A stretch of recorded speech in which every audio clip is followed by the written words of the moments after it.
Feeling sad or blue sometimes can be a natural part of life, but when the sadness doesn't stop and it starts interfering with everyday life, it may be depression.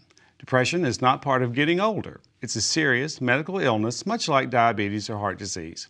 Here to talk about what depression is and how you can get the support you need, we have Baptist Medical Group board-certified family medicine physician, Dr. Kacey Gibson. Dr. Gibson, thanks for being here. Thank you so much, Jeff, for having me here today. Well, it's a pleasure. I know you're new to the area, and so tell us a little bit about how you got to be part of our community. Absolutely. So I've always been a Gulf Coast native. I actually spent the early childhood in New Orleans, Louisiana, and my later part of childhood in Ocean Springs, Mississippi. I did my medical school down in Fort Lauderdale, which was a little far from here. After that, I did 7 years active duty in the Air Force, and we came back to Gulf Breeze community because that's where my husband's from. So we're really happy to be back in the Gulf Coast. Well, great. Well, what led you to become a family medicine physician? What attracted you to that profession? It's actually a very funny question because I actually went to medical school to be a surgeon, which is kind of the opposite of what I'm doing now. But through my rotations and actually interacting with different people and finding out what my strengths were, I just found that I really had an knack for talking to people and explaining things, and I like to keep things simple, and I really enjoyed educating my patients and talking about preventative medicine. I think it's so important that we prevent disease because I'd much rather prevent it than treat it.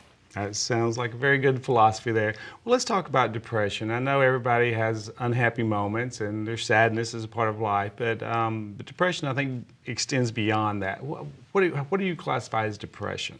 I think that's a great question. Depression is really hard to define. It is something that's kind of taboo in the community. You don't talk about it over coffee, but it truly is a mental health disorder. It is something that, just like diabetes, heart disease, it is a disease or a condition. It is when that sadness or those blues don't really go away. It's normal for people to grieve, but it's not normal for people to feel sad all the time. So what type of symptoms might someone see in themselves or maybe even a family member? So whenever we're learning medicine or kind of talking about depression in medical school, there's a simple mnemonic that they teach us, and that's SIG-E CAPS, and I think that's really easy for a lot of my patients to understand. So the S stands for sleep, so in some people it might be oversleeping, for some people it might be not getting enough sleep or being unable to sleep. Mm-hmm. The I stands for interest, so things that used to, hobbies, bring you pleasure in life, they just find that it's just not there anymore. Some people feel guilt, and that's for G. E is energy, just not really having that pep in the step, knowing that you need to do things, but you just can't find the motivation. C is for concentration, so they just find they can't really focus on tasks that they need to get done. A is for appetite, so maybe you find that you're turning to food to help with your emotions, or maybe you're shying away from it. Okay. P is for psychomotor, so we talk about fidgeting, maybe twirling your hair or tapping your fingers. And then the last S is for suicide. So at any point, if anybody ever has any thoughts about hurting themselves or hurting anybody else, then that's really a cause for concern.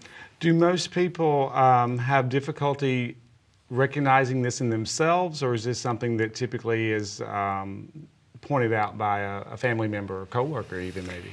I think it's a yes to both situations. I think it really depends on the person's personality and actual cultural background. You know, a lot of times I'll have family members, maybe I'm taking care of a husband-wife duo, and one comes in and says, hey, I really want you to talk to my husband or my wife when they come in.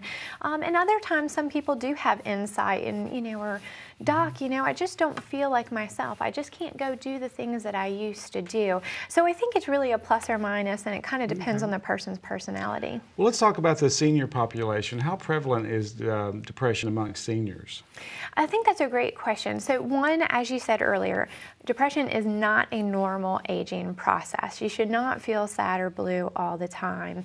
But out of our individuals who are over the age of 65, about 6.5 million out of the 35 million over 65 can suffer from depression. So if we're going to break that down a little bit, if we took 100 individuals over the age of 65, 15 could be diagnosed with depression, and that's a lot. Mm-hmm. So what type of events might trigger real clinical depression, primarily in seniors? Okay, and I think that's every different population has different dynamics. So a lot of times in our senior population, it might be chronic disease, not being able to do the things that we used to, wanting to go check the mail but feeling short of breath, wanting to run around with our grandchildren but our knees hurt. So it's really not having that ability to do some of the things that we used to do that can cause that depression symptoms. Also, a lot of our seniors are retired, so having different financial situations, maybe not being able to get the care or the medicines that they need can provoke some depression symptoms. Also, the other thing is that is an age that we may start to lose some of our loved ones, and that can be a very difficult thing to deal with in life. So that can also trigger some depression symptoms as well. Well, what are some treatments available to make things better? Okay, so the first thing I always talk to my patients about are the simple things, and that is diet and exercise, which kind of counteracts what I just said. But if somebody is able to get out and go for a simple walk or potentially do a run or some sort of exercise, as one of my attendings used to say, it's God's Prozac. It actually helps with endorphins and just helps us feel better. Also, what we eat plays a big role. I know that whenever I have a meal that's high in fat, I don't really feel very good and I feel kind of dumpy. So eating good foods that are going to give us energy are going to help as well. The next thing is talking about what we call CBT, or cognitive behavioral therapy. Long are the days of Sigmund Freud and laying on the couch and talking about how your mom and dad raised you, but this is actually going and meeting with somebody who maybe can help you learn how to process your feelings. And that's really what it's all about, is for some reason your brain's having a hard time processing, so they want to go ahead and do that. And lastly is medication. So that should be last on the agenda, but that is definitely an option. Okay. Do you find that some people are maybe a little reluctant to have this conversation with their doctor? Absolutely. Absolutely. It is a very uncomfortable conversation for most people, but I think talking to your primary care provider is the very first step.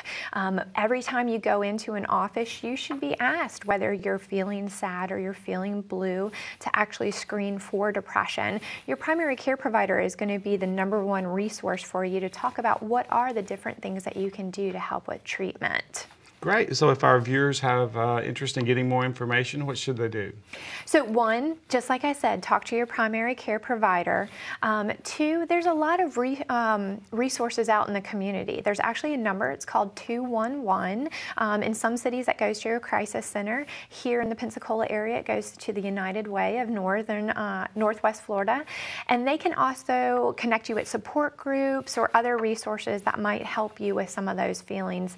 And lastly, if for some reason you just didn't feel like you could get to your doctor, but you did have some of those thoughts about hurting yourself or someone else, please always remember that 911 is the best route to go to help you deal with that. Very good practical information. Thank you very much for being here. Thank you We so really much appreciate for having it. me.